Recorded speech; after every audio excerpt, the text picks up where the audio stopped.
তৃণমূলের হাতেই তৃণমূলের সর্বনাশ। অভিযোগ ঘিরে প্রবল শোরগোল মুর্শিদাবাদের রঘুনাথগঞ্জে। বিস্ফোরক অভিযোগে নাম জড়িয়েছে তৃণমূলেরই গিরিয়া গ্রাম পঞ্চায়েতের উপপ্রধান কারু শেখের। তৃণমূল কর্মী বাবলু শেখ খুনের ঘটনায় কারু শেখ ও তার দলবলের বিরুদ্ধে অভিযোগ ঘিরে চাঞ্চল্য।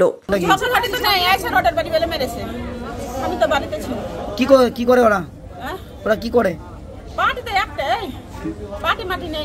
পার্টি নাই, পার্টি একটাই, টিএমসি পার্টি। আমরা টিএমসি পার্টি করি। ওরা কি দিয়ে মেরেছে? রড দিয়ে মেরেছে, কইলে রড দিয়ে মেরেছে। সোমবার দুপুরে তৃণমূল কর্মী বাবলু শেখকে মারধরের অভিযোগ ওঠে। সেদিন রাতে জঙ্গিপুর মহকুমা হাসপাতালে মৃত্যু হয় তার। মৃতের পরিবার জুড়ে শোকের ছায়া, থমথমে গোটা এলাকা। মৃত বাবলু শেখের পরিবার তৃণমূল নেতা কারু শেখ সহ 7 জনের নামে লিখিত অভিযোগ দায়ের করেন রঘুনাথগঞ্জ থানায়। এই ঘটনায় আজকার আলী ও তানজিল শেখ নামে 2 অভিযুক্তকে গ্রেপ্তার করেছে রঘুনাথগঞ্জ থানার পুলিশ। ঘটনার পর থেকেই পলাতক মূল অভিযুক্ত গিরিয়া গ্রাম পঞ্চায়েতের উপপ্রধান কারু শেখ। গোটা ঘটনায় অস্বস্তিতে তৃণমূল শিবির। রাজনৈতিক দ্বন্দ্ব উড়িয়ে ব্লক তৃণমূল সভাপতির সাফাই, আমাদের কোনো এখানে রাজনৈতিক সংঘর্ষ নেই। গ্রাম্য বিবাদ আছে, পারিবারিক বিবাদ আছে, তাতে যেই হোক না কেন, আমার এখানে বক্তব্য যেই হোক না কেন আইনের পথে চলবে।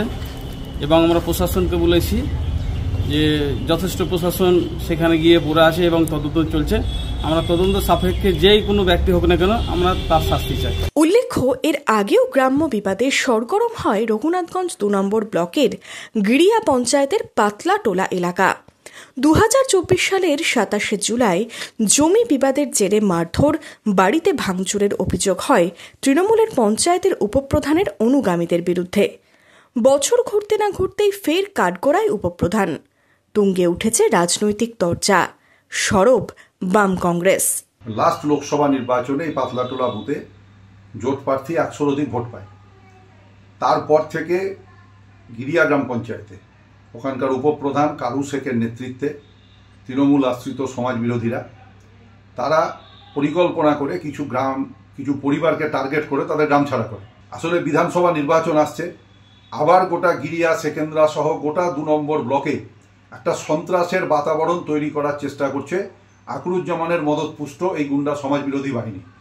এবং তারা এই সন্ত্রাস তৈরি করে গোটা এলাকার গিরিয়া সেকেন্দ্রার মানুষের কাছে এই বার্তা দিতে চাইছে যে তাদের বিরুদ্ধে কিছু করলে তাদের খুন হতে হবে বা তাদের বাড়ি ছাড়া হতে হবে। তৃণমূলের সঙ্গে থাকা তৃণমূলের নেতা কর্মীরাও আজকে আর পশ্চিমবাংলায় তৃণমূল কংগ্রেসের যারা মূল গোষ্ঠী, ওখানে যারা গোষ্ঠীর দ্বন্দ্বে যারা মূল গোষ্ঠী যারা কাজ করছে তাদের কর্তৃত্বে না থাকলে তারাও আজকে আর নিরাপদ নয়।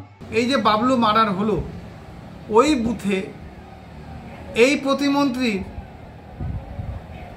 তিনি ভেবেছিলেন যে ওর দ্বারাই বোধহয় কংগ্রেস বেশি ওখানে ভোট পেয়েছে, তিনি দলের মধ্যে সাপোর্টেজ করেছে। অর্থাৎ গোটা রঘুনাথগঞ্জে ক্ষমতাসীন তৃণমূল, যারা বিদ্রোহী বা যারা প্রতিবাদী তৃণমূল, তাদের উপরে আক্রমণ ছানাতে আসছে। বাংলায় একটা কথা আছে, বউকে মেরে ঝিকে শিক্ষা। এই সব করে তারা সাধারণ ভোটার এবং মানুষের মধ্যে এখন থেকে ত্রাস সৃষ্টি করতে চাইছে যে তৃণমূল ছাড়া রঘুনাথগঞ্জে আর কাউকে ভোট দেওয়া যাবে না।